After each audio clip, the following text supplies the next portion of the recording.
Nombre del Padre, del Hijo y del Espíritu Santo. Amén. Digamos, Dios mío, llénanos de ti. Dios mío, llénanos de ti. Dios mío, llénanos de ti. Descienda, Señor, sobre estos tus hijos el Espíritu Santo, especialmente en Miriam, en José Manuel, que nos comparten hoy de su vida, su tiempito, su generosidad. Sea bendecida la fundación que ellos le han dedicado, parte de su vida. Sea bendecido cada persona que ha entrado, salido, disfrutando las bendiciones de Dios en ella. Para nosotros sea bendecido nuestro cuerpo, nuestra mente, nuestro espíritu. Abre, Señor, nuestro corazón a tus enseñanzas.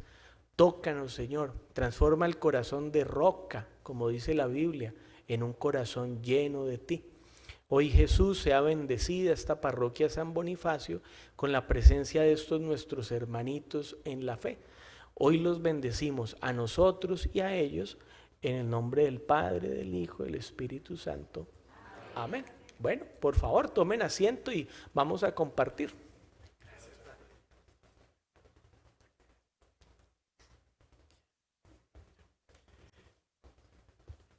Hola, ¿qué tal? Buenas noches. Pues somos Miriam y José Manuel. Les agradecemos la oportunidad de venir a platicar con ustedes lo que ha sido para nosotros la experiencia de decir sí. Así como en particular hoy, que es un día muy importante para nosotros porque es el día de la Anunciación, de la Visitación. La Virgen María también dijo sí. La Virgen María, también una madre con un embarazo inesperado, dijo sí a la vida. José, te voy a dar un micrófono para ti. Gracias. Y uno para tu señora que dejamos. Gracias. Así es, entonces vamos a platicarles un poquito, pues ahora sí que la experiencia que ha sido vivir este sí a la vida. Bueno, hola, soy Miriam. ¿Qué les puedo decir? Realmente muchísimas gracias, Padre, por permitir comunicar un poco nuestra experiencia de vida, como dice José Manuel. Pues prácticamente nuestra vida desde el principio fue muy sencilla. Creo que en lo particular vengo de una familia unida. Yo soy la tercera de 5 hijos. Mis papás duraron 50 años de casados, mi papá 52 años de casados, y mi mamá se dedicaba a nosotros, mi papá una persona de una economía muy alta. Estudié siempre en un colegio de religiosas, nunca tuve ningún problema en términos familiares, siempre me costó la escuela, mucho trabajo la escuela, y entonces por ese motivo, todas las tardes, era una de las pocas alumnas que convivía con las religiosas desde las 7 de la mañana, a veces hasta las 7 de la noche, porque mi casa, el colegio donde nosotros estábamos, estaba muy retirado. Entonces a mi mamá se le ocurrió la idea de, ¿por qué no te quedas a comer con las religiosas? Y pues yo me quedaba con las religiosas. Entonces, pues prácticamente estuve mucho tiempo en un convento. En la mañana iba a la escuela y me quedaba a comer con las religiosas y platicaba con ellas. En ese lapso, más o menos como a la edad de 13 años, en una vacación de Semana Santa, una señora me enseña a leer las cartas españolas. Realmente era conocer el futuro, era jugar a Dios. A los 13 años era popular, yo sabía leer las cartas. Seguí así, leyendo las cartas. Y pues, ¿por qué no? De leer las cartas un poquito más, no tiene nada de malo. Entonces empecé a estudiar el tarot. Y cuando estudié el tarot, vi que pues ¿qué tenía de malo, no? Mientras iba a misa todos los domingos en un colegio de religiosas, y pues yo leía las cartas españolas. En la escuela mis compañeras se formaban para que yo leyera las cartas españolas. Y como tenía fuerza y fama y popularidad por esas cartas, pues ¿por qué no entrar un poquito más a las cartas del tarot? Nunca me imaginé en lo que me estaba metiendo. Esto me lleva a quitar todas las imágenes religiosas de mi habitación. Prácticamente solamente dejé un Cristo rompecabezas, porque era medio abstracto, medio chueco. Si tú querías que pareciera un Cristo, podría parecer un Cristo, pero si no, igual era un tache. Mi cuarto lo quería pintar toda de negro. Mi mamá no me dejó, entonces tuve que quitar las florecitas y todas las muñequitas que yo tenía, y solamente me dejó ponerlo de blanco. Mis sábanas eran negras con rojo y con puntitos blancos. Eso sí, yo tenía un San Antonio, y el San Antonio volteado de cabeza, pues que era bueno para los maridos y las parejas. Y me acuerdo perfectamente que empecé a estudiar psicología, y cuando estudié psicología empecé a cuestionar pues a Dios. Y de una manera muy directa y muy clara en psicología es: si tú crees en Dios, pues un poquito más, pues eres mística, esquizofrénica y todo lo demás. Entonces cuestioné a Dios. Me acuerdo que un sacerdote en la universidad, el padre Mario, me decía, para conocer a Dios no puedes juzgar, porque el Vaticano tiene mucho dinero, ¿por qué esto? Porque la iglesia ayuda. Y yo cuestionaba, pues sí ayuda, pero no ayuda, porque tiene mucho dinero. Con el tiempo, un profesor me invita a trabajar a un centro que se llama MEXFAM. Pues a mí realmente MEXFAM era realmente un profesor reconocido, maestro de la universidad, que te invite a trabajar en MEXFAM, pues voy, ¿no? Y MEXFAM es aparentemente un centro que ayuda a las familias al control de la natalidad. Y entonces realmente lo que era un centro de activación de la sexualidad abierta, donde a los jóvenes se les enseñaba a tener una sexualidad abierta, le llamaban discernimiento a la sexualidad, y donde yo daba talleres. Realmente, colegio de religiosas, muy, muy liberal, pero yo no tenía relaciones sexuales antes de que me casé, nunca tuve relaciones sexuales. Muy liberal, pero yo nunca entré a la droga, ni tomé, ni fumé, ni nada de esas cosas. Gracias a Dios por los valores que me habían inculcado las religiosas. Muy, muy liberal, pero yo tenía mi San Antonio en la casa, muy, muy liberal, pero pues tenía que llegar temprano en mi casa porque si no mi papá me ponía, como ya se imaginarán. Y esto es muy importante porque yo daba otra cara hacia afuera. Mis papás en una ocasión salió de viaje y me invitan a un concierto de rock, y el concierto de rock para mí era muy divertido ver cómo en el Palacio de los Deportes en México, en un estacionamiento muy grande, de repente se apagan las luces, una música muy estridente, imagínense hace ya 25 años, yo creo que puede ser, y de repente un coche, un Caribe o un Fiat, bajan unas cosas de una cuerda y empiezan a aventar pintura roja, y con machetazos y con taladros te están persiguiendo, y tú pues como joven muy divertido corrías para un lado para el otro.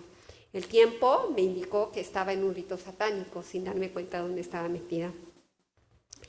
Total, en la universidad conozco a José Manuel. Y José Manuel, que les cuente un poco lo que pasó él. Pues yo vengo de una familia católica, somos 5 hermanos, soy el mayor de ellos, y pues realmente yo no era muy cercano a nuestro Señor. De hecho, recuerdo haber asistido al catecismo, pero lo que me movía a asistir al catecismo era un pastelito y un refresco que nos daban al final. Pero para que vean todas las catequistas, que todo cuenta. Así es. Y finalmente, bueno, íbamos a misa, me acuerdo. Me costaba mucho trabajo poner atención al sacerdote. Mi papá me daba unos codazos para que pusiera yo atención. Nunca me acordaba que había escuchado yo en misa. En fin, era un desastre.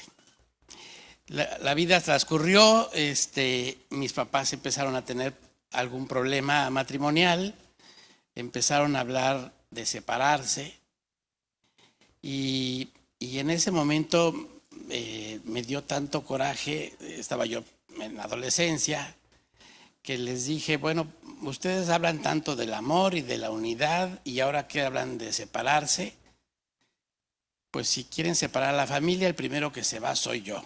Y me fui de mi casa. No sé por qué la vida, el camino me llevó a León, Guanajuato, y pues conseguí un lugar donde vivir, conseguí un lugar donde trabajar, y entre que caminaba de donde trabajaba, donde vivía, encontré una capilla, y cada vez que pasaba por la capilla me asomaba y le decía, híjole, tú estás más solo que yo. Y me seguía porque no llegaba yo a la cena, que nunca llegué a la cena. Hasta que un día decidí quedarme. Dije, pues te voy a hacer compañía. Y pues lejos de darle un poquito, él me inundó. Y fue cuando empecé a conocer realmente a Dios. De ahí ya no pude separarme de él. Tenía que conocerlo, saber de él. Llegué a la universidad con esta hambre también de saber y de vivirlo, y fue cuando conocí a Miriam. Pues dejen decirles que yo lo conocí el 18 de septiembre de 1985, un día antes del temblor. Como dice mi mamá, hasta la tierra tembló de que ustedes iban a conocer, tan tercos que son. Pero yo cuando lo conocí, perdón, pero se me hizo bien aburrido. Hablaba de Dios hasta por acá. Pues yo estaba lo de Mexfam, ya se imaginará. Le decías algo y te decía, no, porque, bueno, vamos a cenar. No, tengo un compromiso. Bueno, no, el viernes vamos a salir. Éramos una bola de amigos. Y, no, yo no puedo porque tengo un compromiso. Y otra vez el compromiso. Los martes y los jueves, sin decir nada, hacía ayuno todo el día. Entonces, realmente pues, me sorprendía un poco. Yo tenía a mi novio, dejen decirles que yo tenía a mi novio. Ellos eran mis amigos, mis 4 amigos. Y aprendí mucho de ellos como amiga. Pero José Manuel iba para sacerdote. Realmente se hablaba mucho con nosotros, a todos nos evangelizaba. Acababas hablando fútbol y acababas hablando de Dios. Total, en una ocasión le hablo yo por teléfono y le digo que una de nuestras amigas acababa de tener un accidente y que estaba muy grave y necesitábamos sangre para ella. Éramos muchos amigos, éramos muchos cuates. Y al final, en el hospital, los únicos que estábamos en el hospital en terapia intensiva éramos José Manuel, Hugo, un amigo que fue con él, y yo. En el momento en que lo vi, dije, yo me enamoré. Y dije, en las buenas y en las malas, en la salud y en la enfermedad. Y no solamente en la pachanga. Y pues la verdad, ¿qué les voy a decir? Le eché los perros. Y él me batió y me dijo, mira niña, estás muy confundida, no sabes lo que quieres, ahí te ves. Y yo dije, ¿cómo? O sea, pues me mandó por todo. Lo que pasa es que yo le había ofrecido a Dios, le dije, mira, Señor, no sé qué es lo que quieres de mí. Lo que sí te digo es que me consagro a ti ahorita. No sé cuál es la vocación que quieres que tome, pero lo que sí sé es que necesito darle una amistad pura y sincera a las personas que me encuentre en el camino. Así eran compañeros de la escuela o compañeros del trabajo o Miriam, que era compañera de la universidad. Total, pues gracias a Dios nos casamos. Me acuerdo que fue con la religiosa de la escuela y le conté que estaba enamorada de un chico que iba todos los días a misa, que hablaba con los sacerdotes todo el día, que ayudaba a decir a los sacerdotes, que leía, que llevaba el hacha, todo. Lo único que le faltaba era la consagración y dar la homilía. Y entonces la madre me dijo, no lo alejes del camino de Dios, porque si Dios lo eligió, tú debes de dejarlo. Y le dije, a ver, espérate, o sea, vamos a hacer qué onda, ¿no? Entonces me acuerdo que iba a misa y yo lo veía y decía, no, pues si yo también quiero andar con él, o sea, ¿no? Total, gracias a Dios, él me dijo, bueno, vamos a casarnos, pero con una sola condición. En mi casa siempre va a estar Dios. Y dije, eso no te preocupes, ¿no? No hay problema. Pero realmente yo no era tan creyente. O sea, debo conocer que cuando él me explicó que MEXFAR era todo lo que era sexualidad, a favor del aborto y todo eso, pues lo obedecí, ¿no? El amor y el enamoramiento. Y dije, ay, sí, hombre, lo que quieras, amorcito niño, pero yo no estaba consciente de lo que estaba haciendo. Pasa el tiempo, nos casamos. Eso sí, al primer invitado a nuestra boda fue a nuestro Señor Jesucristo. Esa fue, yo creo que una de las cosas más increíbles que hemos pasado en la vida juntos. Hicimos nuestra invitación de bodas y la pusimos en el altar. Y a partir de ahí, yo creo que cambió nuestra vida, porque Él está en medio de nosotros. Y nos casamos, todo muy bonito, la boda muy bonita, pues la luna de miel muy bonito, él trabajaba, yo daba consulta, y embarazados, estábamos todos embarazados, y ya teníamos el ropón, los padrinos, ya saben, el bolo, los tamales, el atole, lo que ustedes quieran decir. Todo estaba muy bien, y de repente, el 29 de junio, nace José Manuel, mi hijo.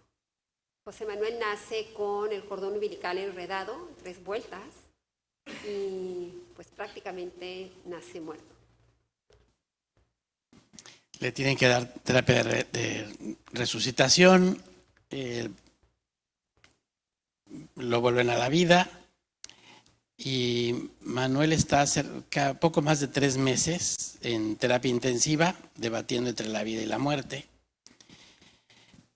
Y es cuando empezamos a ver que todos los hechos y todas las experiencias de vida que Dios nuestro Señor nos permite vivir, lo hace con un propósito. Y es para empezarnos a forjar, a formar y a construir. Y con lo de Manuel nosotros empezamos a darnos cuenta de que a veces vemos como garantizada la vida, como algo que se tiene que dar. Y no, la vida es un don y se puede perder en un parpadeo. Algo que me llamaba a mí la atención es que llegamos, Manuel nació en un hospital privado y mi doctor me dijo, si quieres que Manuel salga adelante, lo tienes que llevar a un hospital que sea en perinatología. Perinatología es un hospital público donde las personas están sentadas así como ustedes, donde las chicas son muy humildes. Las chicas hacen sus zapatillas con toallas sanitarias, una de forma vertical, que viene siendo la planta, y luego la forma horizontal es la otra, hacen las zapatillas. Y cuando a mí me dijeron que José Manuel estaba muy grave, me dijeron, parece un Santo Cristo, está todo picado. Sentí que se me desgarraba el alma. Yo creo que fue el momento más fuerte y triste hasta ese momento. Pensé que nunca lo íbamos a volver a vivir. Manuel le pidió a uno de sus hermanos que fuera a bautizarlo. Yo me acuerdo que llegué a perinatología y dije, ahí está Manuel. Y me dijo el doctor, no, ese no es Manuel. Y yo seguía, y ahí está Manuel. Total, arrumbado hasta la esquina del otro lado, donde estaban los niños más graves, ahí estaba José Manuel. Llorando, desesperada. Nunca había tenido ningún problema. En México se dice una niña pirurris, todo lo tenía. Pues para mí fue muy fuerte ver a José Manuel en ese sentido. Incluso familiares y muy cercanos nos llegaron a decir, pues deben de dejarlo morir. Hijo, a nosotros nos chocó ese comentario. Y bueno, todos los que han sido padres saben lo que es tener un hijo y uno da la vida por los hijos. Entonces empezamos a a valorar lo que es la vida y a pedirle a nuestro Señor que si era su voluntad nos los dejara. Y para los que no creen en la oración, empezamos a rezar el rosario. Me acuerdo que mi suegra me dijo, en lugar de llorar, póngase a rezar el rosario. Y entonces rezábamos el rosario y cada vez que rezábamos el rosario, me acuerdo que al tercer misterio se oía pi, pi, pi, y luego pi, como si hubiera muerto Miguel, Manuel. Y las enfermeras nos regañaban que qué estábamos tocando y que qué estábamos tocando. Hasta que llegaron y nos dijeron, no hay nada que hacer, Manuel se va a morir.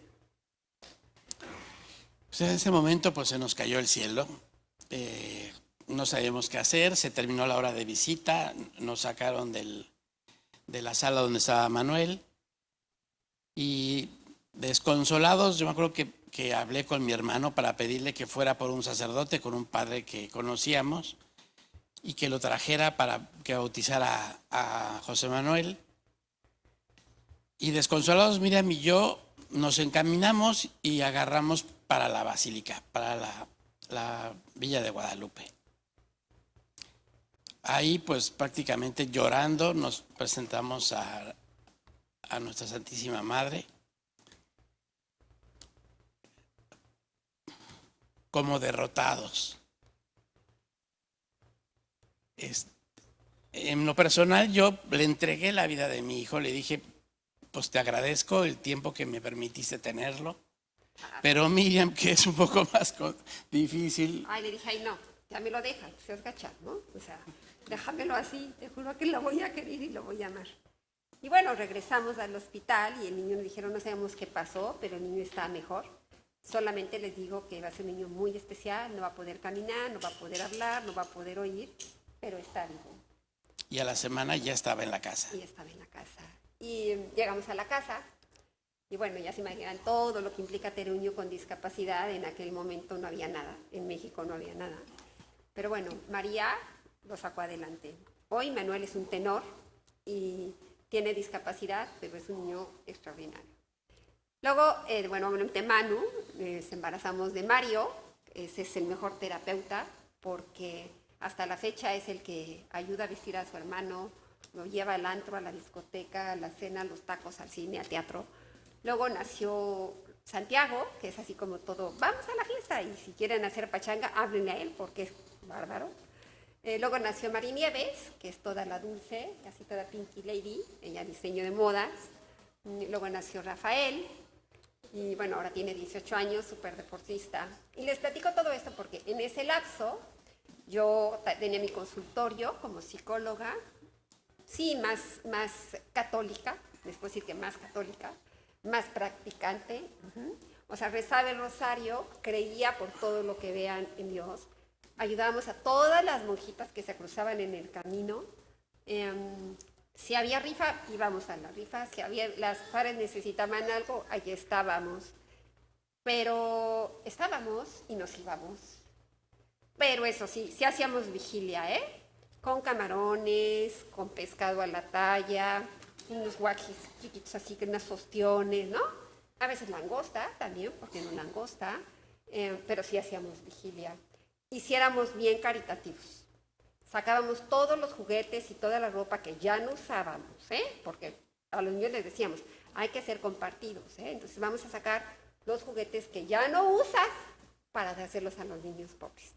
Entonces íbamos bien compartidos y repartíamos lo que ya no queríamos, ¿verdad? Pero sí hacíamos caridad y sí hacíamos vigilia a todo lo largo.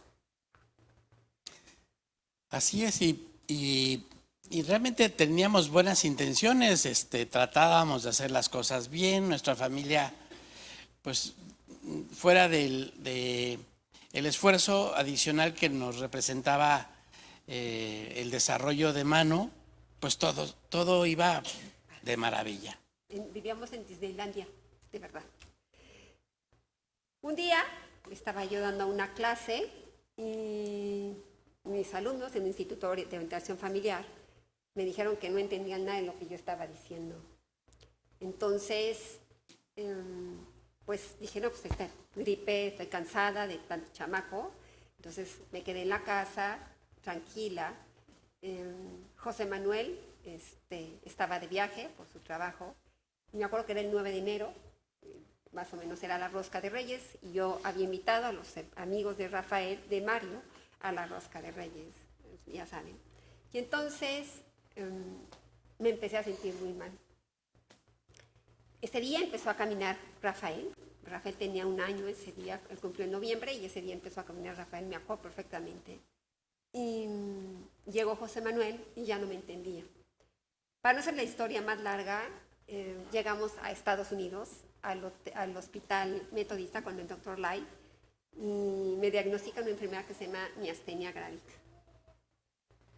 La miastenia es una enfermedad que es una enfermedad autoinmune, y en el caso particular de Miriam se desarrolló porque el timo, que es una glándula, desaparece con el crecimiento.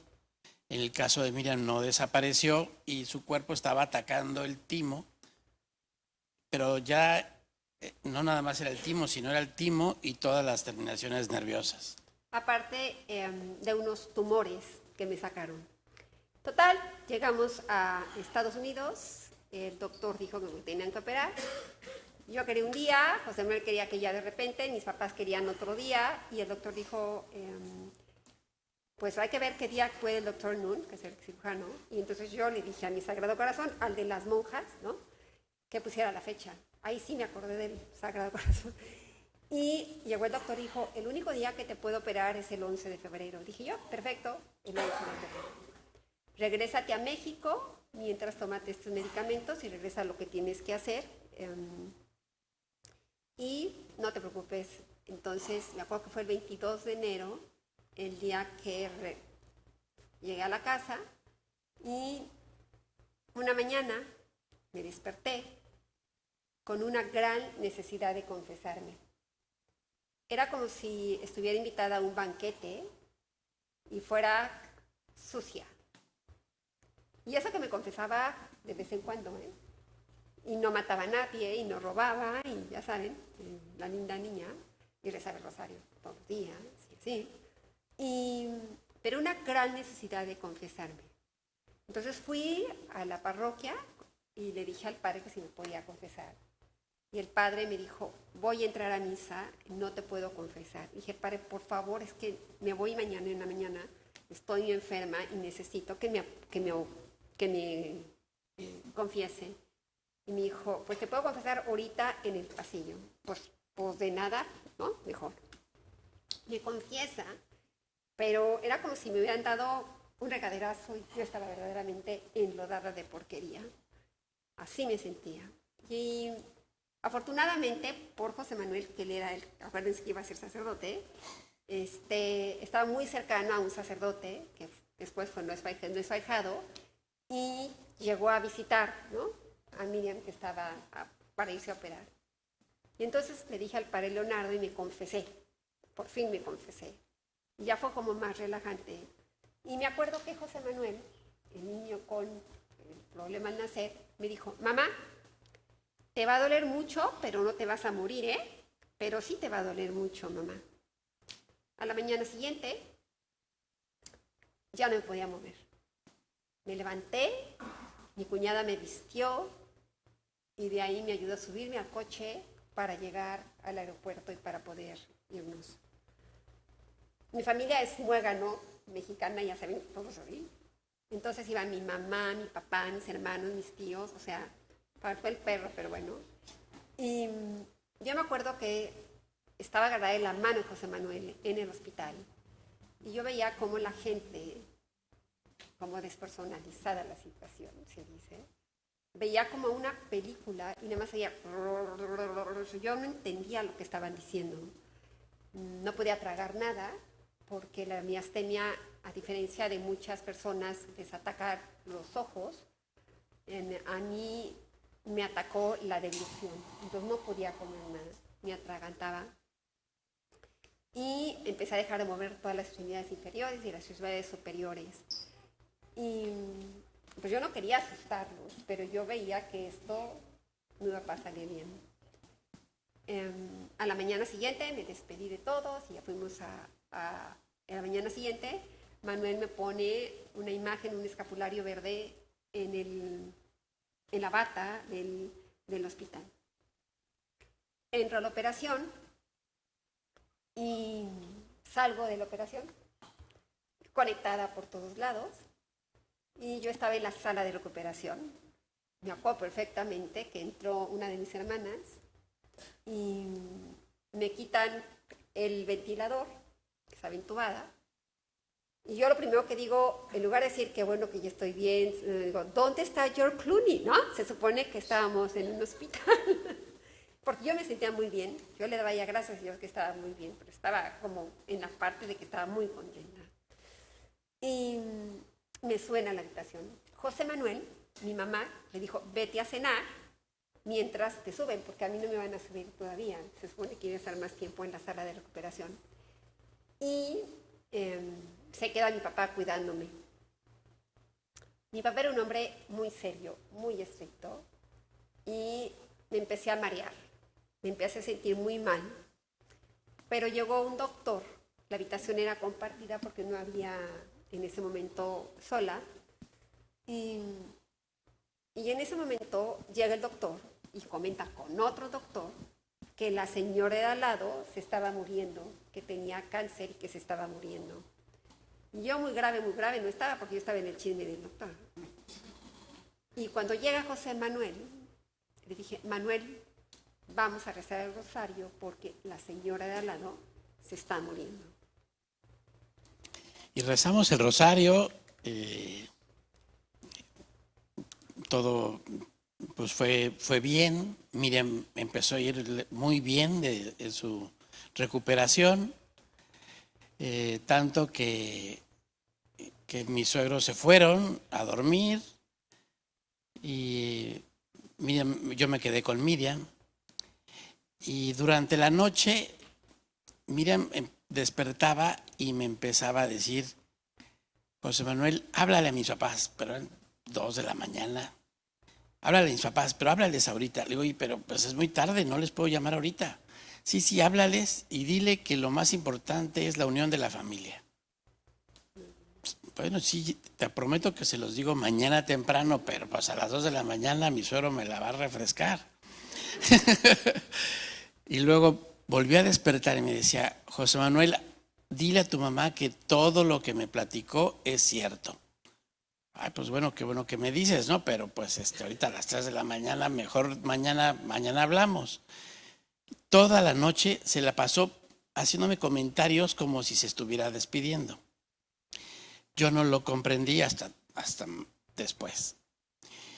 A la mañana siguiente despertó perfectamente bien.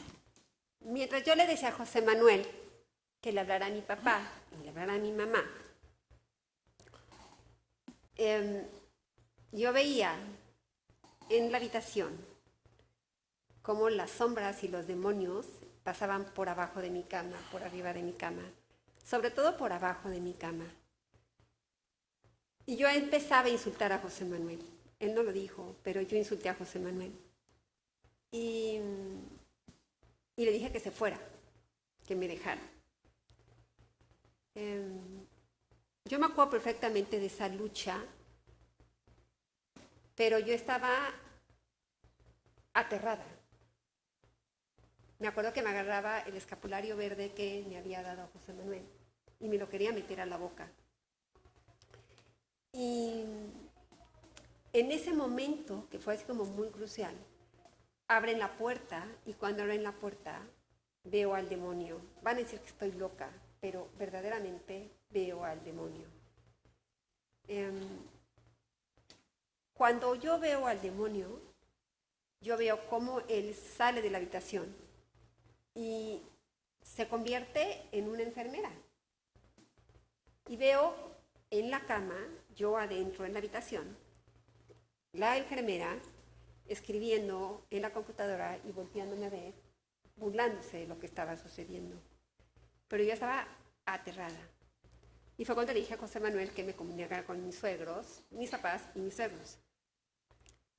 Mis papás, yo les decía, lo importante es la familia, no el dinero, por la condición de mi familia. Y con mis suegros, bueno, yo estoy en colegio católico, pero verdaderamente yo conozco a Dios Dios amor, ¿no? Cuando me caso con José Manuel, y me acuerdo que la primera cita a su casa, mi suegra me preguntó los 10 mandamientos. Lo dirán de broma, pero fueron los 10 mandamientos. Y ya casada con hijos, los domingos, pues domingo familiar, todos ellos volaban, ¿no? Todos, o sea, los 5 hijos se iban. Y entonces yo era la nuera educada que me quedaba a escuchar a mi suegra, ¿no? Y mi suegra sacaba el último mensaje de la Virgen de donde fuera. Y el día de no sé quién, y entonces el día de Don Bosco, que eso es lo máximo para mí, ¿no? El día del Padre Pío, que yo no conocía al Padre Pío, y el día de Santa Teresita, y todos los santos. Y entonces yo me quedaba escuchando a mi suegra. Y hablaba mucho de las ánimas del purgatorio y un poco de lo que sucede si uno se porta mal, ¿no? Que te condenas y vas al infierno y todo ese rollo. Pero no una forma de miedo, sino una forma muy cerca, ¿no? En donde ella se basaba en la Biblia, me acuerdo perfectamente. Y en ese lapso, por eso yo le decía, pues dile a tu mamá que todo lo que dice, pues es cierto. Porque quieran o no, o sea, todos los domingos vas a la casa de tu suegra y siempre te cuentas esa historia, pues llegas a un momento y dices tú, y todo el mundo se iba. Entonces, y más psicóloga, pues yo decía, bueno, esquizofrénicos todos en esta familia, ¿verdad? Y pasa esa parte muy importante porque a la mañana siguiente, como dice José Manuel, yo me despierto como si nada. De hecho, se para y se levanta sola de la cama, va al baño solita, regresa, llega la ministra de la Eucaristía, nos pregunta que si queremos comulgar y claro que sí. Hacemos un poco de oración, comulgamos todos. Llegan mis suegros y como miren, está muy bien, pues dicen, ¿saben qué? Ya no tiene caso que estemos todos aquí. Nosotros nos regresamos, se despiden de Miriam y se van. Mis papás se van, me quedo con mi mami, con una amiga, con Susana y con José Manuel. Y estoy en la habitación normal y me dicen, llega la ministra de la Eucaristía, comulgamos, agarrados de la mano, comulgamos y nos quedamos mi mamá, Susana y José Manuel.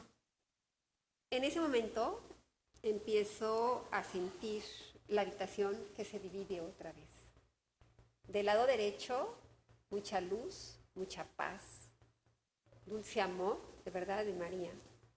Y del lado izquierdo era la muerte, la mentira, un abismo, todo oscuro, desorden. Yo me acuerdo que había un abismo que te jalaba. Y en ese momento empiezan unos tambores que solamente los he escuchado 2 veces en mi vida. Y esa fue la primera vez. Y entonces la voz me dice que se salga Susana. Y Susana es mi segunda mamá, es mi amiga. Y yo le digo, ¿te puede salir Susana, por favor? No, le digo, entonces yo no le hago caso a la voz. Y en eso María dice, que se salga Susana, que es el demonio. Yo le digo a Susana, ¿te puede salir, por favor, Susana? Y me acuerdo los tenis blancos de Susana saliendo de la habitación. Me quedo con mi mamá y yo ya no veo a José Manuel ahí. Y me veo con mi mamá y a mi mamá le digo, ma, agarrada de la mano, dije, mamá, ¿me puedes dar un beso, por favor? Y mi mamá me dice, me acabo de pintar los labios. No. Mi mamá, después de 4 años, le comenta a una amiga que ella no quería darme un beso porque sabía que me estaba muriendo. Yo le dije, no importa, dame un abrazo y un beso. Entonces ella me jala, me abraza. Cuando ella me está abrazando, yo veo del lado izquierdo un camino verde y de alguna manera en el camino vienen 2 seres caminando, bueno, volando. Yo no les veo alas, yo les veo mucha luz, una luz que parecen alas. Y cuando estoy viéndolos, digo, ay, soy yo vestida de novia. Después un sacerdote me explique que lo que pasa que yo estaba preparándome para el banquete nupcial. Y luego, no soy yo vestida de novia. No, son mis abuelos que vienen por mí. Digo, no, mis abuelos no pueden ser tan jóvenes. Y en eso digo, no, son mis ángeles. Y en ese momento me paro para seguirlos. Y cuando estoy parada ya en la cama, ya para caminar para allá, siento que José Manuel me abraza y me siente en la cama. Voy a ver un poquito antes. Sale Susana de la habitación y Miriam se empieza a ver muy mal. Entonces toco el botoncito para llamar a la enfermera viene y ve a Miriam y sale a llamar al médico. Pero la situación de Miriam se empieza a agravar. Vuelvo a tocar el botoncito, vuelve a venir la enfermera, me dice que ya le había llamado al médico, pero que no tardaba en llegar. Digo, oiga, pero hay que hacer algo porque se está poniendo grave mi paciente. Ahorita llega el médico. Se va la enfermera, yo pues veo que Miriam va cada vez peor. Vuelvo a oprimir el botón, no me responde la enfermera, entonces salgo y traigo a la enfermera del brazo y cuando entro a la habitación encuentro a la mamá de Miriam con Miriam en los brazos. Miriam para ese momento pesaba unos 32 kilos y me dice, José Manuel, se murió Miriam. Y la puso en la cama. Yo no lo podía entender. Dije, ¿qué está pasando? Y mi suegra sale de la habitación llorando, diciendo, es injusto que te la lleves. Yo no sabía qué hacer. De hecho, hasta cuestioné a nuestro Señor. Le dije, Señor, no te entiendo. Me acerqué a Miriam y dije, ¿qué hago? Pues estaba con una costura aquí en el pecho y lo único que se me ocurrió es darle respiración. Y le di respiración. En ese momento que estaba Manuel dándome respiración, me sienta en la cama, y cuando me sienta en la cama, toma, ven, toma. Están los dos ahí pobres. Una patilla y una patilla. Ya no me niño, ¿vale? Bueno, ahorita te doy. Y cuando estaba yo en ese momento, de repente empiezo a ver las cosas más claras, como dice José Manuel.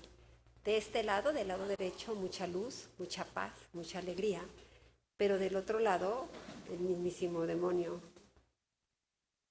Y empiezan a pasarme toda la película de mi vida, desde los 3 años hasta ese instante. Vi cómo me peleaba con mi hermana el día de mi primera comunión. Yo hice mi primera comunión a los 6 años, por un cuento que habían regalado y que decía que era mío y decía que era de ella. Vi cómo me peleaba por una cama, que nos cambiamos de casa y nos peleamos por la cama. Vi cosas tan absurdas y tan tontas como esa. Y lo peor de todo es que mi vida era muy sencilla. No tenía problema. Y entonces empieza el juicio particular. El juicio particular que todo el mundo piensa que va a tener todo el juicio particular y nadie cree. Don Bosco lo dice, San Vicente de Paulo lo dice la misma Biblia, en la palabra de Dios. Y en ese momento empieza el juicio particular.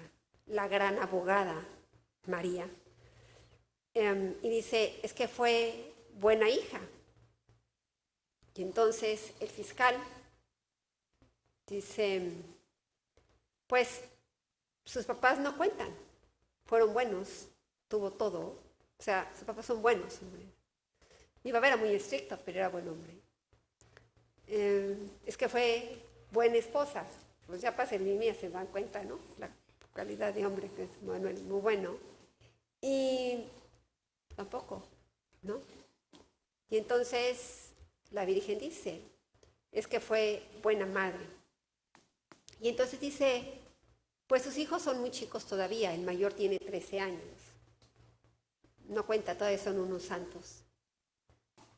Y entonces, me acuerdo que la Virgen dijo, pues, ¿qué más traes? Así como diciendo. Y yo dije, ay, pues los primeros viernes de cada mes, en un colegio de monjas en México, pues tienes que ir a misa, ¿no? Y el fiscal dijo, eso fue por obligación, no fue por devoción. Comparado con todo lo que se le dio, no trae nada. Y sí, mi vida era una película aburrida. Yo no llevaba nada. De repente, empiezo a escuchar una voz en la tierra diciendo que es injusto que te la lleves, es injusto que te la lleves. Y yo tomo esa voz y digo, sí es cierto, es injusto y de muy mala onda que le pidas a las mujeres que tengan muchos hijos y me tenga que morir. Todo este juicio es en presencia de una luz blanca palpitante, donde antes de su presencia el demonio te causaba miedo y terror. Y cuando aparece esta luz blanca, el demonio se vuelve un catrín, elegante, gris, y ya no te da miedo. Cuando pasa eso, y digo, es injusto que te la, o sea, es injusto, entonces se queda María y nuestro Señor, y se queda, y en ese momento el fiscal se retira, y entonces me dice, está bien, te quedas. Lo que pasó el 11 de septiembre no es nada comparado con las calamidades que le va a traer al mundo la aceptación del aborto. Tu misión es a favor de la vida. Vas a poner una casa para ayudar a 10 mujeres embarazadas que tengan a sus hijos o le den la oportunidad a otras. En ese momento empecé a sentir cómo se veía una casa con un solo piso, con jardín, con patio intermedio, con chimenea, con ventanales grandes. Y yo le preguntaba a la Virgen, ¿no? ¿Por qué 10 chavas? O sea, si vamos a ayudar a mujeres, pues vamos a ayudar en grande, ¿no? Y yo sentía como ella decía, o sea, estás bien, o sea, ¿y por qué ventanales grandes? O sea, ¿por qué ventanales grandes? Y yo veía como ella me hacía, caray. Y, a ver, ¿por qué 8 meses gratis después de tener al bebé? Pues sí, las ayudas a tener al bebé, pero ¿para qué 8 meses más? Y todo gratis, no lo van a valorar. Y de verdad, qué bruta, ¿verdad? Bueno. Y yo veía que ella hacía con cara de, ay, hijo, mano, o sea, estoy, ya saben. Y en ese momento empiezo a ver cómo mi cuerpo, a sentir más bien, mi cuerpo empieza a pesarme. Y caigo en un remolino y el remolino me llega a regresar. Abro los ojos y veo a José Manuel y lo primero que me dice, ¿viste a la Virgen? Pues yo vi a Miriam muerta, le di respiración, empezaron a entrar médicos a la habitación porque la enfermera finalmente oprime una clave azul y entraban médicos. Un policía se interpone entre Miriam y yo y me saca de la habitación. Seguían entrando médicos, nadie decía nada y nadie salía. No sé cuánto tiempo pasó, si pasó 1 hora, si pasaron 3 horas, pasó mucho tiempo, hasta que de repente veo que se abre la puerta y empiezan a salir algunas personas y la camilla donde llevan a Miriam. Pues me volvió el alma al cuerpo porque dije, bueno, si la llevan ahí es porque está viva. Y si la había visto yo muerta, se me ocurrió preguntarle que si había visto a la Virgen. Así estuve 47 días casi en terapia intensiva y no controlaba temperatura, no me pueden poner ningún medicamento de analgesia. Entonces estaba en terapia intensiva escuchando a la gente cómo lloraba de dolor, cómo los trataban. y me trataban. Y me acuerdo que me bañaban como si fuera coche, sin ningún tipo de calidad humana. Y las luces prendidas todo el día con música, ¿no? Y chacoteo. Yo creo que los doctores esa parte tienen como muy llevada. Pero eso sí, era el momento de la visita y entonces apagaban la luz, todo muy tranquilito, los pacientes todos tapaditos, bien dopados todos, pero yo no podía estar dopada. No los justifico, la verdad. Después ahora me metí a estudiar una carrera de bioética y les reclamaba a todos los doctores esa parte, porque ellos están bien y tú estás enfermo y no te puedes mover y necesitas ayuda. Y eso pasó. Después de un tiempo me llevaron a una habitación privada porque pues, no me podían tener ahí porque yo me daba cuenta de todo. Y por otro lado, me entubaron. Entonces tenía todas las máquinas habidas y por haber. Un día, en la noche,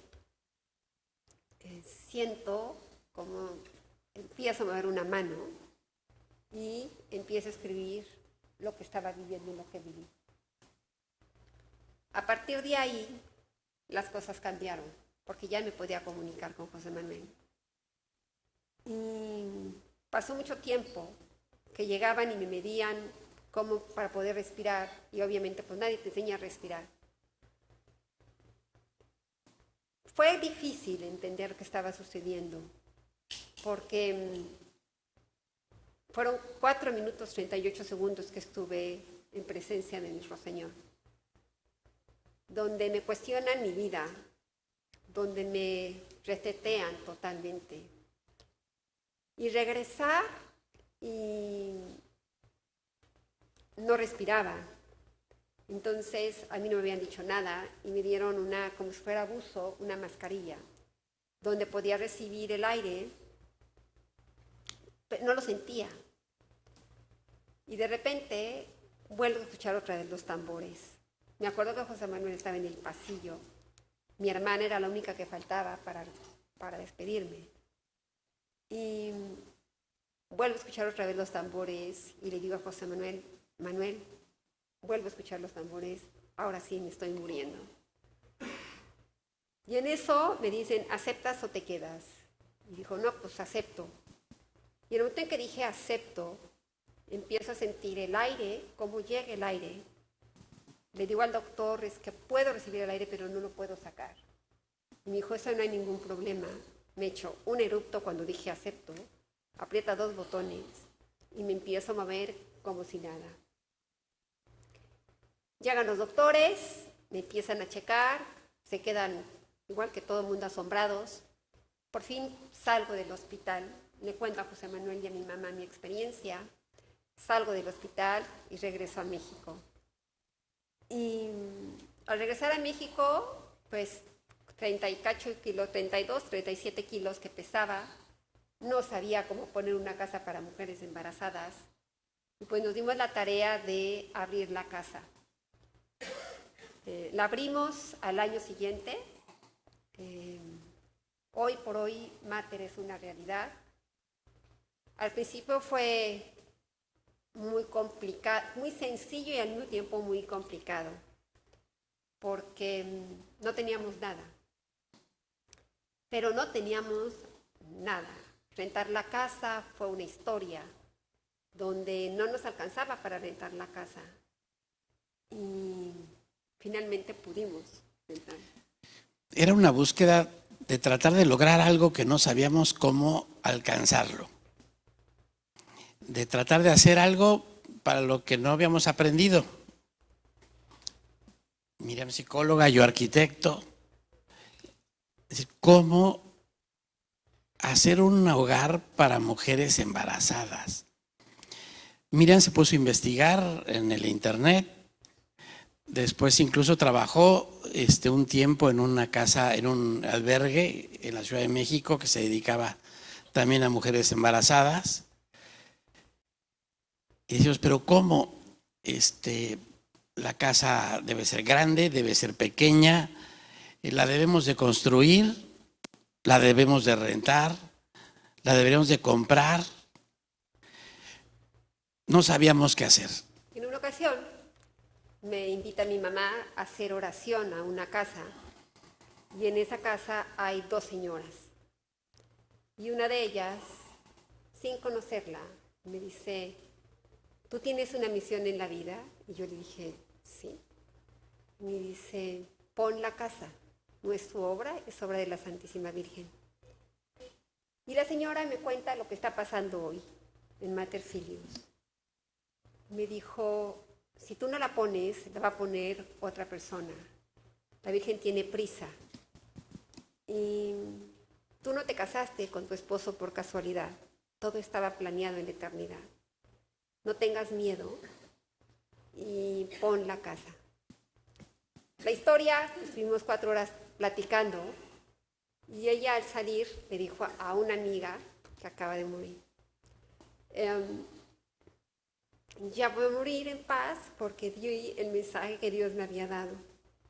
Yo no sé quién es esta niña, pero ya puedo morir en paz. La señora se muere al día siguiente. Nunca más la volví a ver. Y llegué con José Manuel y pues me dijo: a ti no te dijeron que trabajaras en una casa para mujeres embarazadas. A ti te dijeron que pusiéramos una casa para mujeres embarazadas. Otro día más es un alma menos que podemos salvar. Y nos dimos la tarea de buscar la casa y encontramos la casa tal cual la vi. La señora, yo le pregunté que cómo iba a saber qué casa era. Y ella me dijo: va a haber una señal, tú la vas a conocer. Cuando llegué a la casa, abrí la puerta de la casa y era esa casa. Pero dentro de la habitación principal había un Cristo, una cruz muy grande de madera. Yo supe que esa era la señal. Y esa fue la primera casa de Mater Filius, con una renta que para nosotros era complicada poder darla. Manuel me dijo una cantidad y yo dije: nadie te va a rentar una casa con esa cantidad. Y José Manuel me dijo: pues si la Virgen y San José quieren, se va a rentar esa casa. Y ahí fue cuando empezamos a entender un poco que lo que nosotros habíamos imaginado, que éramos una familia que se daba, que de alguna manera hacía caridad, que tenía amor con el prójimo, pues realmente no contaba nada. No llevábamos nada. Yo decía: pero ¿cómo? Pues si vamos con los padres y hacemos esto, vamos con las hermanas religiosas y hacemos lo otro, y vamos a la casa cuna y ayudamos a los niños. Pero nada de eso contó y me taladraba la cabeza decir: Dios mío, ¿qué es? ¿Qué es lo que quieres de nosotros? Hasta que entendí que lo que pasa es que estábamos dando lo que nos sobraba. No nos estábamos dando a nosotros mismos. En el momento que cuando decidimos rentar la casa, era nuestro patrimonio lo que estaba en juego para rentar esa casa. Era darnos a nosotros mismos. Y logramos ajustar el precio de la renta a nuestro presupuesto. Y cuando llegamos a tener a la primera niña, pues la leche que utilizaba esta niña era la leche que salía de mi refrigerador. Y la comida que comía era la que se preparaba en mi casa. Y así sucesivamente fue un ejercicio de amor y de caridad. Yo me explico el amor como una liga. Una liga que cuando nacemos está pegada a nuestro cuerpo y necesitamos que todo se nos dé. Pero esa liga poco a poco la vamos estrechando porque necesitamos movernos, porque nos vamos relacionando. Y llega un momento que esa liga excede tanto que pues a lo mejor abarca a una pareja. Y esa liga puede seguirse ejercitando y abarcar un hijo o 2 hijos, o 5 hijos, como es el caso de mi familia. Pero esa liga que todos tenemos da para más. Mientras la siga uno estirando, da para más, porque no es porque nosotros estemos atrás de esa liga, es que esa liga que es el amor, es nuestro Señor. Y Él avala todo lo que hagamos con amor. Ahora ustedes dicen, ay, pues está padre creer en Dios, porque todos ustedes han tenido, ¿no? El niño enfermo, pues lo sana, la mujer enferma, pues la sana. Pues sí, necesitábamos leche y de verdad aparecían cartones de leche. Y necesitábamos algo y de verdad aparecía. Estábamos en un momento padrísimo, ¿no? En el fiat de la anunciación, en el fiat del gozo. Y pues sí, todo estábamos muy bien. De repente nos volvemos a embarazar, con permiso del doctor, y nos volvimos a embarazar, estaba todo muy bien, y nace Miguel, nuestro 6º hijo. Ese embarazo fue un embarazo de mater filius. Desde el principio fuimos criticados. Desde el principio nos dijeron que era mejor que lo perdiéramos porque pues yo estaba muy débil, estaba muy flaca, ahorita estoy gorda, pero bueno, y tenía que cuidar a 5 hijos y que éramos unos irresponsables. Mi mamá se enteró que estaba embarazada cuando yo tenía 5 meses, porque estaba aterrada de que se enterara que estaba embarazada. Y ya con 5 hijos en el camino, ya llevábamos de casados bastante. Y mi papá, bueno, nos puso como Dios puso al perico, perdón, pero todos nuestros amigos nos dijeron que éramos unos irresponsables. Mi hijo en aquel entonces ya tenía 18 años y no entendía cómo su mamá se ha vuelto a embarazar y su mamá flaca, donde me internaba de repente una vez a la semana, cada 3 meses o cada mes, a terapia espiritual, como digo yo, porque te bajaba los humos esa terapia. Y yo estaba en el hospital internada una vez a la semana. El embarazo estuvo perfecto, no hubo ningún problema. Y bueno, todos estoy muy contento, ¿no? Llegué a estar en mater filius embarazada. Entonces, muy divertido porque las niñas dicen, es que estoy embarazada. Yo llevaba 6 meses, yo no había dicho que estaba embarazada. Hasta el día siguiente, la que es que estoy embarazada y estoy cansada, y dije, pues, yo vacié el closet con ella y toda esa parte fue muy, muy entretenido. Pero cuando nace Miguel, nace con un problema. Y ese problema era que tenía el paladar hendido. No profundo, pero sí lo tenía. Y yo para mí fue como decir, bueno, pues un niño con discapacidad, pues otro niño con un problema, pues va a ser fácil llevarlo. Muy bien, la verdad la pasamos muy bien, estuvo sin problema alguno, hasta que un día le da influenza. Estábamos de vacaciones aquí en Estados Unidos y muere de influenza.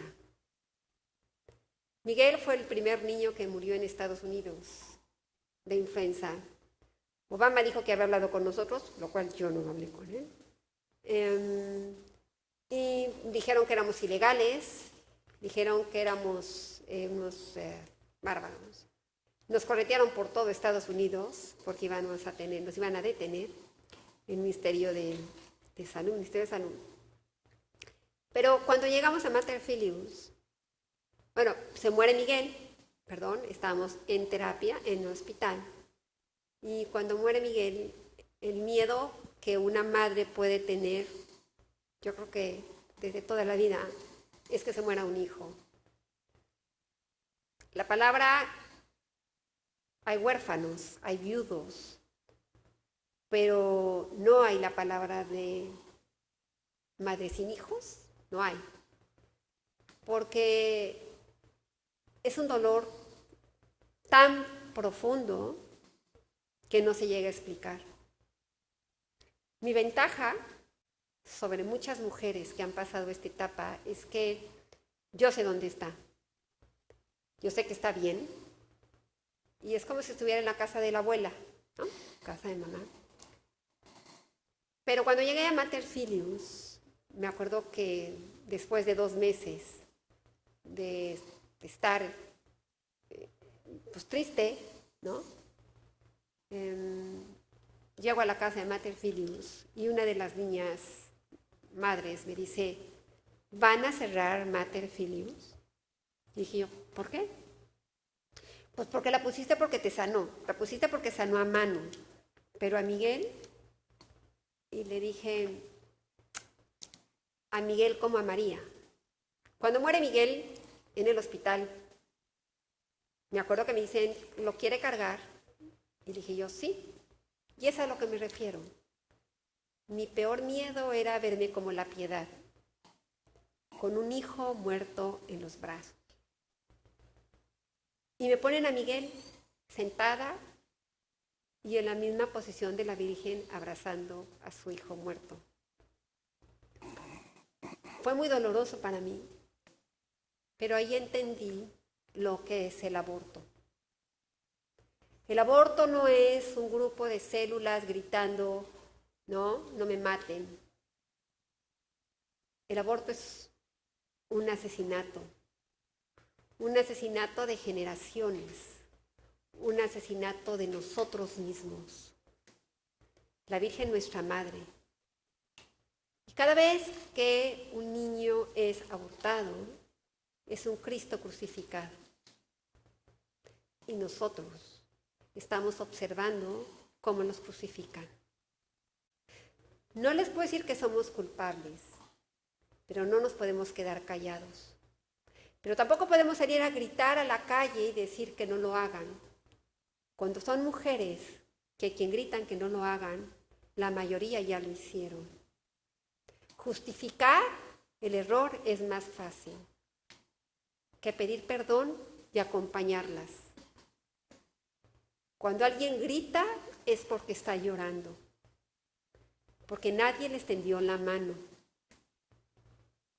No podemos culpar, no podemos hacer un juicio, porque como juzgamos, seremos juzgados. Todas esas personas que gritan afuera no tienen la dicha y la bendición de conocer a María.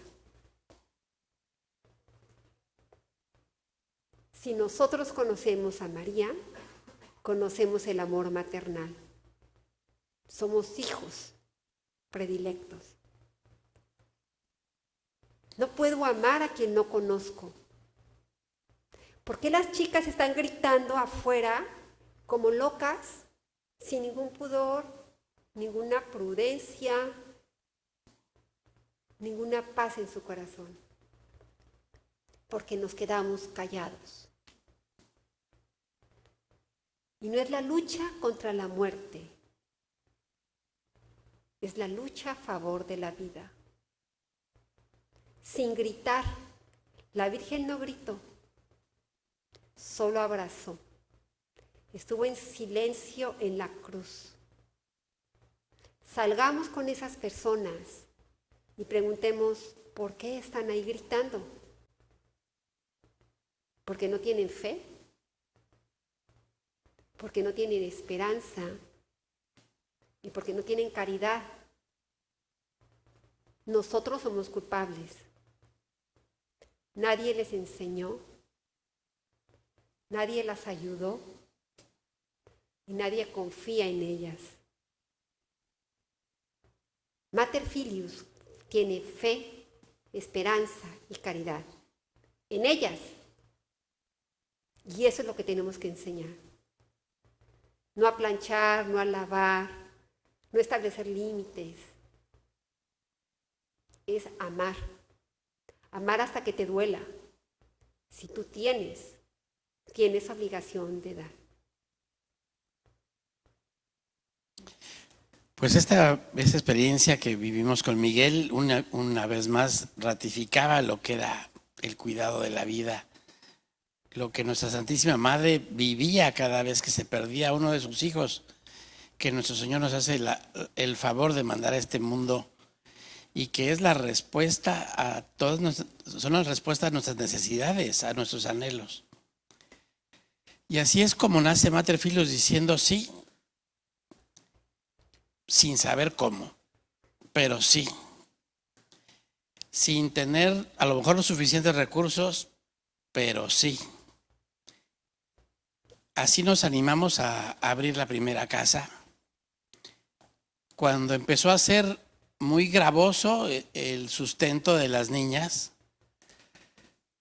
en misa escuché claramente que decía: mi yugo es suave, mi carga es ligera. Y eso me ponía por claro dos cosas. Uno, pues que yo no era el que manejaba las cosas, ni Miriam era la que manejaba las cosas. Él es el patrón. Y dos,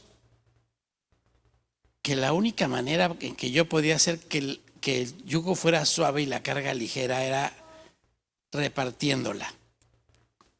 Entonces empezamos a formar una comunidad alrededor de la casa, acercando primero a los amigos, que muchos de ellos salieron corriendo y ya no los volvimos a ver, pero con la grata sorpresa que empezamos a conocer gente, a nuevos amigos, personas comprometidas que tenían el mismo corazón y el mismo ideal de defender la vida como nosotros, y así fuimos construyendo una comunidad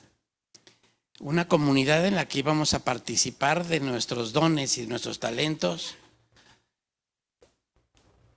y así soportar las necesidades de la casa.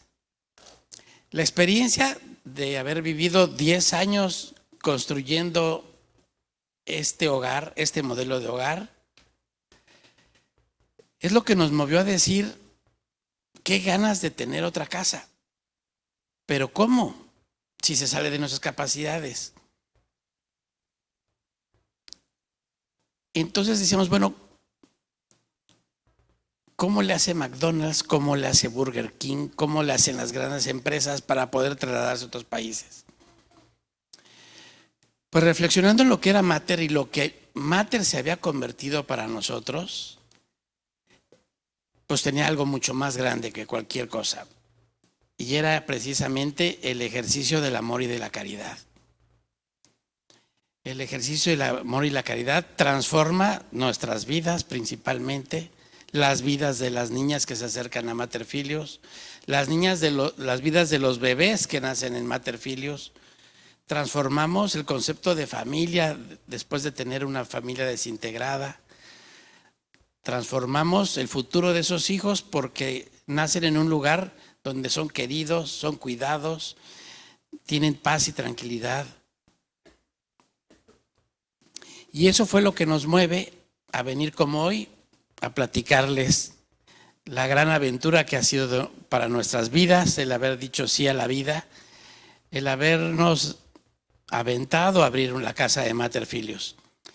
No ha sido fácil, ha representado grandes pruebas, grandes esfuerzos y algunas lágrimas, pero no cabe duda que ver nada más la sonrisa de uno de los niños que se ha logrado salvar en Mater vale la pena. Y para terminar, un poco, les voy a platicar algo. Mi hijo, el segundo, embarazó a la novia. Y grata sorpresa de nosotros es que lo que me dijo: mamá, ¿por qué? ¿Por qué tienen la fundación? ¿Por qué tu papá, tú y mi papá nos platicaron de esto? Hubiera sido tan fácil y no lo es. Y nació mi nieta, Camila, y lo más maravilloso de todo es que los dos decidieron tenerla y no abortarla. Y con eso, Mater Filius vale la pena, porque salvamos a nuestra propia nieta.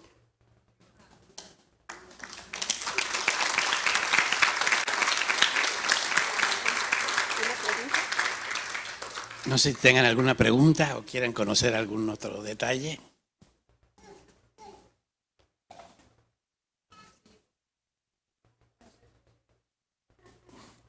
Perdón. No, ellos encantados de estar aquí, pero sí, un día de estos los vamos a traer. Ay, ¿ella? Bueno, lo que sucede que ella, cuando nosotros vamos al hospital, tenemos pues, toda la serie de doctores y nos ponemos, y nos desintoxicamos y nos ponemos todas las bocas y las manos y con antibióticos, ¿cómo se llama? Jabón desinfectante y todo eso. Ella lo que pasa que llevaba 50 años de no confesar un aborto. Llevaba 50 años de no confesar un aborto. Ella había abortado hace 50 años. Y entonces lo que tú haces es que tu alma es la que está mal. Y entonces cuando llegas al hospital, pues te piden que te pongas tapabocas y que te pongas mucha limpieza, pero lo que la persona ve en el umbral del dolor, de la muerte, es el alma, ¿no? Y bueno, y ahora les queremos presentar a Blanca y a Juan Carlos. Juan Carlos, que son muchos los directores de Miami, ¿no? Ya los conocen. Todos los de Azul Fortis parecen. Muchas gracias. Nosotros vemos con mucho agrado, perdón, para no faltar el respeto aquí a nuestro Señor, y con gran alegría, lo seguimos mucho en el chat y en las conversaciones que tienen, cómo se están organizando, cómo logran sus eventos, que para nosotros es sorprendente, cómo están en busca de la casa. Pues yo me acuerdo y me hace recordar pues todos los esfuerzos para localizar nuestra casa, que no fue fácil, nos llevó a lo mejor más de un año. Y los veo a ustedes y nos vemos reflejados en ustedes. Yo les quisiera decir que tengan paciencia. Los tiempos de Dios son perfectos. Lo único es que no hay que dejar de trabajar. Responsablemente hay que poner lo que está en nuestras manos. Lo demás, Él lo tiene que arreglar. No sé si quieras comentar algo. ¿Qué tal? Buenas noches, Juan Carlos y Blanca Salas. En esta pequeña reunión el día de hoy tenemos a integrantes de nuestra comunidad. Yo les pediría de favor si se pueden poner de pie. Por favor. Por favor. No, hemos hecho un gran esfuerzo conjunto. Es un esfuerzo que viene de la Virgen. Nosotros somos simplemente un instrumento. Pero realmente a través de este esfuerzo es donde hay una comunidad muy fuerte, muy deseosa de abrir la casa en Mater Filius, y la verdad es que nos sentimos muy contentos y entusiasmados por la presencia de Miriam y José Manuel, ¿no? Muchísimas gracias.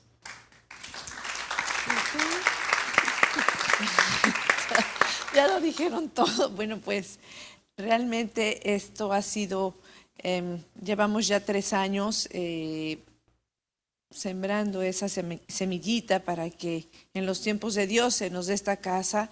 Todos sabemos que hay gran necesidad, y no nada más aquí, en todo el mundo, ¿no? Porque realmente, reflexionando, esos bebés que no nacen son almitas que ya están en el cielo.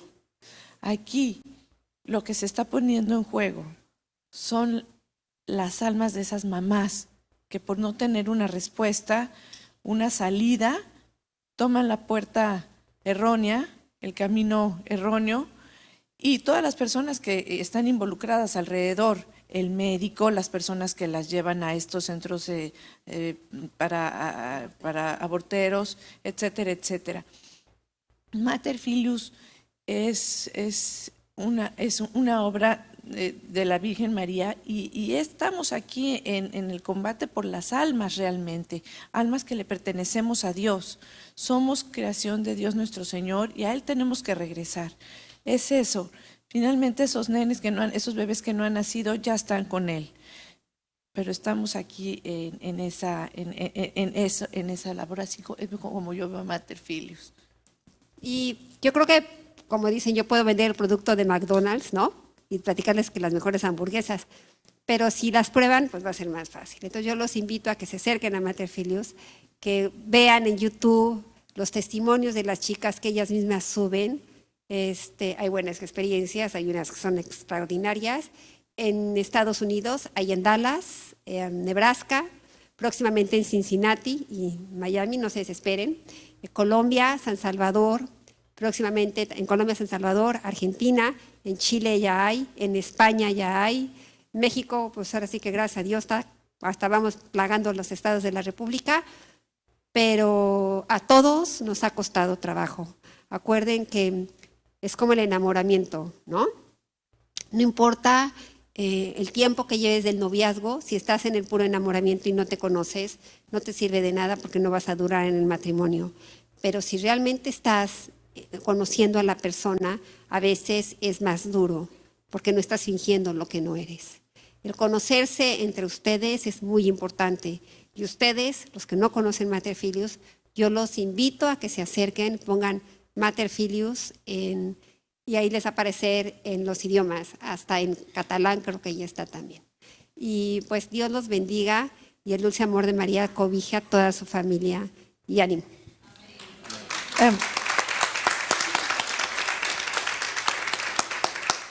Ya para terminar, no debemos perder de vista que esta obra no es de nosotros, esta obra es de la Santísima Virgen María. Y Dios es tan generoso que a veces nos da regalos, nos deja ver en detallitos que ahí está Él actuando. Y hay momentos aquí, y luego hay momentos acá, y luego hay momentos acá. Y esto es una roller coaster, pero lo que jamás debemos de perder es esa esperanza.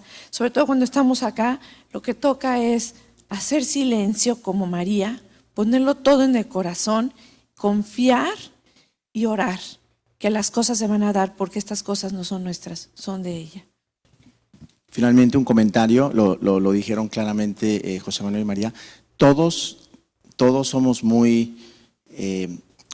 estamos muy alegres y todos tenemos muchas habilidades que nos han dado.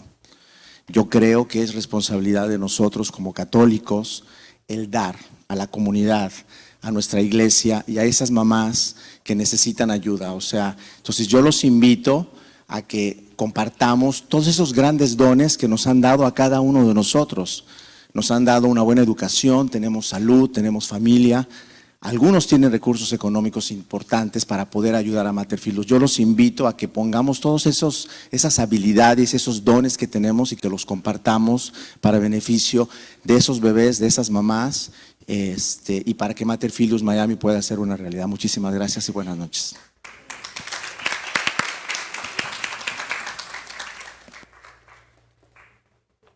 Muchas gracias. Muchas gracias. Gracias a todos. ¿Qué tal? No, al contrario. Gracias a usted.